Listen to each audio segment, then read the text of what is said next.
Bienvenidos a Criterio Prompt. Cada año millones de propietarios de vehículos en México, nos enfrentamos a un par de pagos que generan muchísima confusión y, la verdad, bastante frustración. El refrendo y la tenencia. Sí, que a primera vista parecen lo mismo, ¿no? Totalmente. Piensas, son dos impuestos por tener un coche, pero no lo son. Uno es un derecho, casi un trámite, y el otro es un impuesto con una historia increíblemente polémica. Una historia que se remonta a más de medio siglo. ¿De diablo salió la tenencia y por qué ha llegado a provocar hasta movimientos de protesta masivos? Y quizá la pregunta más importante, al debatir si la quitamos o no, ¿estamos dejando pasar una oportunidad millonaria que podría transformar nuestras ciudades por completo? Para este análisis reunimos fuentes bien interesantes, desde las páginas oficiales de la Secretaría de Finanzas, guías de bancos, hasta una tesis académica de la UNAM que desentraña el origen. También un análisis económico que calcula su potencial y, claro, artículos de prensa sobre los debates más recientes, incluyendo el de los autos eléctricos. La misión es simple: entender de una vez por todas qué pagamos, por qué lo pagamos y, sobre todo, a dónde podría o debería ir ese dinero. Bueno, pues entremos en materia. Venga, cada principio de año es la misma historia. Llega el momento de cumplir con las obligaciones vehiculares, pero siento que la mayoría lo hacemos casi en automático, sin entender bien. Sí, a ciegas. Empecemos por lo más básico. ¿Cuál es la diferencia? La diferencia fundamental entre el refrendo y la tenencia. Esa es la pregunta clave. Y fíjate, es la raíz de toda la confusión. Son dos cosas completamente distintas que, por conveniencia, se suelen pagar juntas. A ver, empecemos por el más sencillo, el refrendo. Pensemos en él como un pago de derechos. Es básicamente la cuota anual que pagas por el derecho a usar las placas que identifican a tu vehículo. Claro, como si fuera la anualidad de la membresía de tu coche en el Club Carreteras de México. Es un costo administrativo para mantener tu registro al día. Exactamente. Por eso es una cantidad fija. Según las fuentes que revisamos, varía un poquito por estado, pero suele andar entre los 500 y 900 pesos. Su único propósito es mantener vigentes tu tarjeta de circulación y tus placas. Es un trámite. Ok, eso está claro. Un trámite. La tenencia, en cambio, es otra bestia. Sí, la tenencia es la que siempre genera la polémica. Esa no es una cuota fija para todos, ¿o sí? Ahí es donde la cosa se complica, porque entiendo que ya entra en juego el valor del coche. Totalmente. La tenencia no es un derecho, es un impuesto. Un impuesto estatal sobre la posesión de un vehículo. Y aquí está la gran diferencia. No es una cuota fija. Se calcula sobre el valor del auto. Correcto, es un porcentaje del valor comercial. O sea, a mayor valor del vehículo, mayor es el impuesto que se paga. Es, en su diseño, un impuesto progresivo. Quien tiene más, paga más. Lo que nos lleva a derribar el mito más común, que se oye por todos lados. Uf, sí. La idea de que si pagas refrendo, ya no pagas tenencia. Eso es completamente falso. Absolutamente falso. Las fuentes de los bancos son muy claras en esto. Son conceptos independientes. En los estados donde la tenencia sigue vigente, como Ciudad de México, Estados de México, Puebla, la obligación es cubrir ambos. Entonces, ¿de dónde viene la confusión? Lo que pasa, y aquí viene el truco que muchos aprovechan, es que varios estados ofrecen subsidios que, en la práctica, pueden eliminar el pago de la tenencia, pero solo si cumples con una serie de condiciones muy, muy estrictas. Hablemos de ese subsidio. Esa es la zanahoria que el gobierno pone para que todos paguemos a tiempo.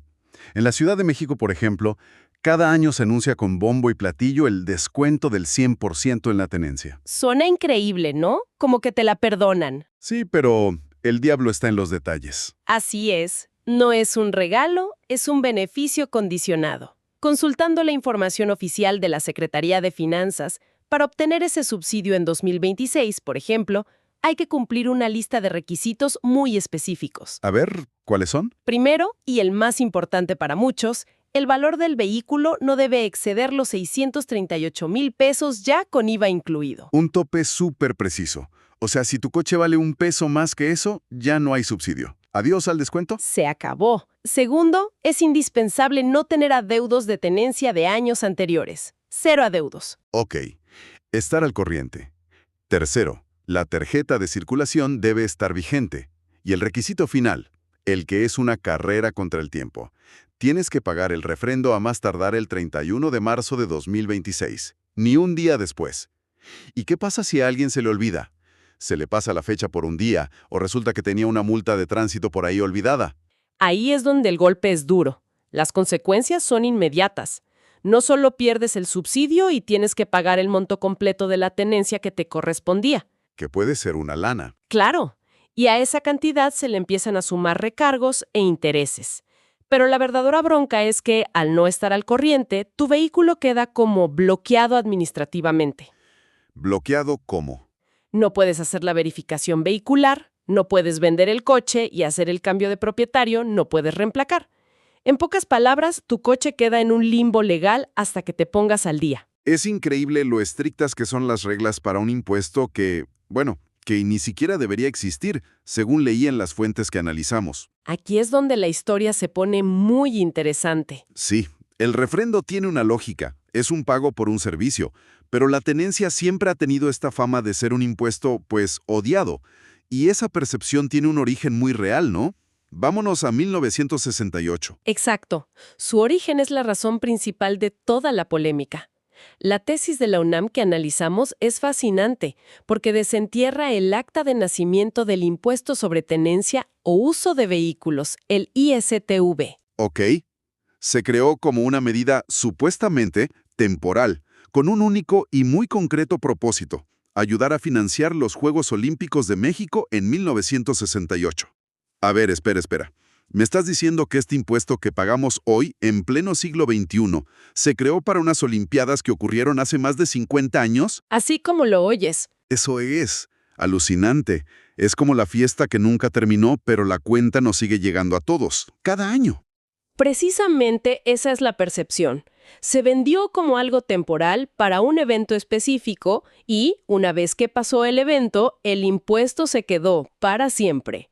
Eso es lo que ha alimentado un descontento social profundísimo durante décadas. Y no es solo una queja en voz baja. Para nada. Las fuentes documentan protestas muy serias. Un ejemplo clarísimo fue el movimiento Los Malnacidos en Sonora que surgió en 2013. Los malnacidos. ¡Qué nombre tan potente! ¿Qué tan grande fue ese movimiento? ¿No fue una simple manifestación o sí? No. Fue un movimiento masivo y muy bien organizado. La gente estaba harta, no solo del impuesto, sino de la corrupción del gobierno estatal de esa época. ¿Qué hicieron? Organizaron caravanas de protesta con miles de vehículos, formando filas de más de 10 kilómetros en las carreteras del desierto de Sonora. Imagina el impacto visual y sonoro de eso. Impresionante. Llegaron a boicotear la Serie del Caribe de béisbol, que es un evento importantísimo en esa región, para hacer visible su causa.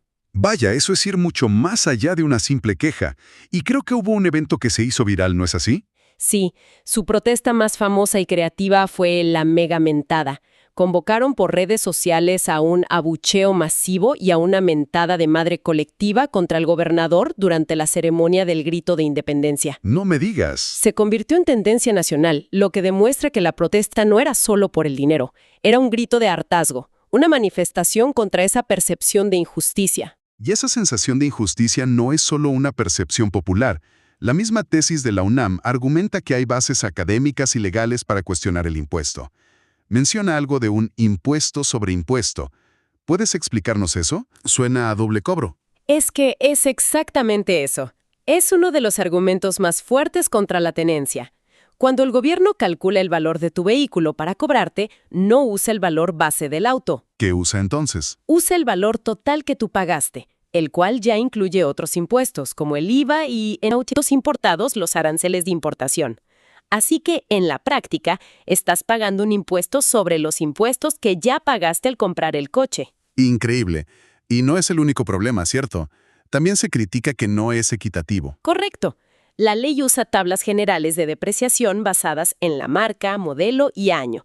No considera el estado real y específico de cada vehículo. Claro, tu coche pudo haber tenido un accidente y valer mucho menos, o estar impecable y valer más.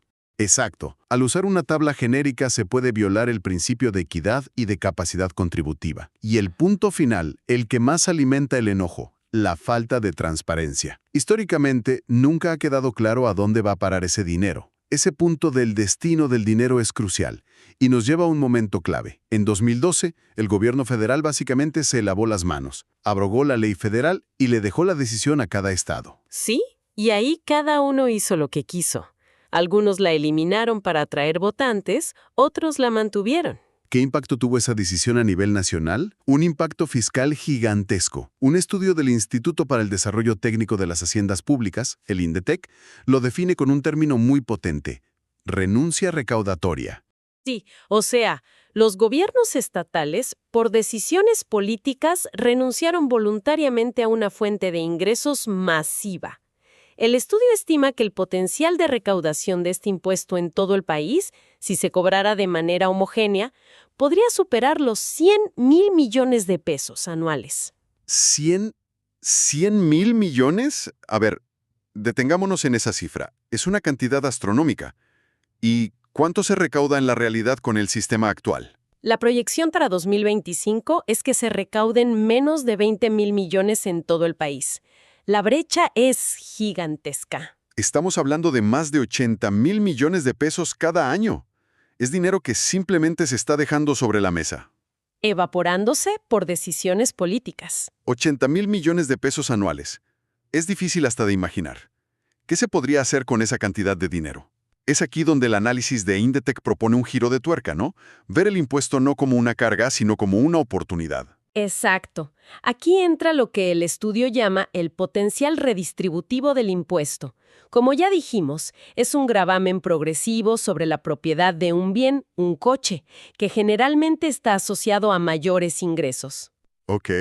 La propuesta es que esos fondos, en lugar de ir a una bolsa general y opaca, se etiqueten y se destinen específicamente a proyectos de movilidad sostenible. O sea, no hablamos de tapar baches, hablamos de transformar la movilidad de las ciudades, de usar el dinero de los coches para financiar alternativas a los coches. Precisamente, hablamos de mejorar radicalmente el transporte público para que sea eficiente, seguro y digno, de construir redes de ciclovías seguras, bien conectadas, que no terminen de la nada en medio de una avenida. De ampliar banquetas, infraestructura peatonal, claro, para que caminar sea una opción real y agradable. Esto beneficiaría directamente a la mayoría de la población que no tiene vehículo propio y que depende del transporte colectivo. El impuesto se reenfoca. Ya no es un castigo al automovilista, sino una herramienta de equidad urbana. Esta idea de financiar la movilidad nos lleva directamente a un debate muy actual y, la verdad, bastante espinoso: los vehículos eléctricos e híbridos. Sí. Tradicionalmente, la regla no escrita era: compra un coche verde y te perdonamos los impuestos para incentivar su adopción. Pero eso está empezando a cambiar. Así es. Uno de los artículos de prensa que revisamos informa que a partir de 2026 se planea eliminar varias de estas exenciones. Estos vehículos también deberán pagar refrendo y, potencialmente, tenencia. ¿Y cuál es la justificación? La justificación de los legisladores que apoyan la medida es simple. Necesitan ampliar la base fiscal, o sea que más gente contribuya. Entiendo el argumento de recaudar más, pero por otro lado, parece contradictorio. Le dices a la gente que se cambia a eléctrico para ayudar al planeta y justo cuando empiezan a hacerlo, les dices: ahora pagas como todos. ¿No se corre el riesgo de frenar la transición a tecnologías más limpias? Esa es exactamente la crítica de la oposición y de los grupos ambientalistas. Argumentan que desincentiva la compra de vehículos limpios. Es la tensión clásica entre objetivos de recaudación y objetivos ambientales. Parecía un callejón sin salida. Parecía. Pero entonces llega el estudio de INDETEC y le da la vuelta a toda la mesa. Le da una vuelta de 180 grados. Plantea una perspectiva diferente, muy provocadora. El estudio argumenta que si entendemos la tenencia no como una multa por contaminar, sino como un impuesto a la riqueza patrimonial, entonces la pregunta cambia. Los vehículos eléctricos e híbridos, especialmente los nuevos, suelen ser caros. Sus propietarios, por lo tanto, demuestran una alta capacidad de pago. Y eso es justamente lo que un impuesto progresivo como la tenencia busca gravar. Vaya, eso sí que cambia todo el enfoque. Entonces, el argumento no es si el motor es de gasolina o eléctrico, si contamina más o menos. No, El argumento es que eres dueño de un activo que vale, digamos, 1 millón de pesos y por lo tanto tienes la capacidad de contribuir al gasto público de forma proporcional a esa riqueza. Se desvincula el impuesto del ecologismo. Y se vincula directamente a la capacidad económica. Exacto. ¿Significa que quizás hemos estado debatiendo sobre este impuesto con las premisas equivocadas?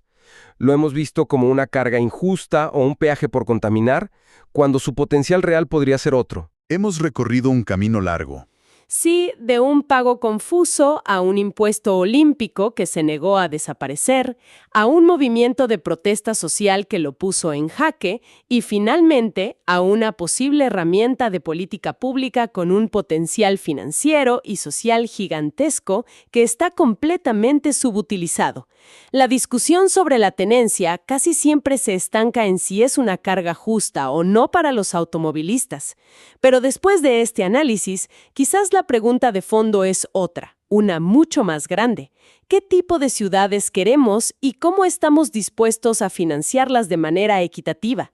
Si esos 80,000 millones de pesos anuales se usaran de forma visible y transparente para crear un transporte público de primer nivel y opciones de movilidad segura para todos, cambiaría por completo la percepción sobre este polémico impuesto. Es algo en lo que vale la pena pensar. Con esto damos por terminado este interesante capítulo. Gracias por escucharnos. No olvides de seguirnos y compartir tus comentarios. Hasta el próximo episodio de Criterio Prompt.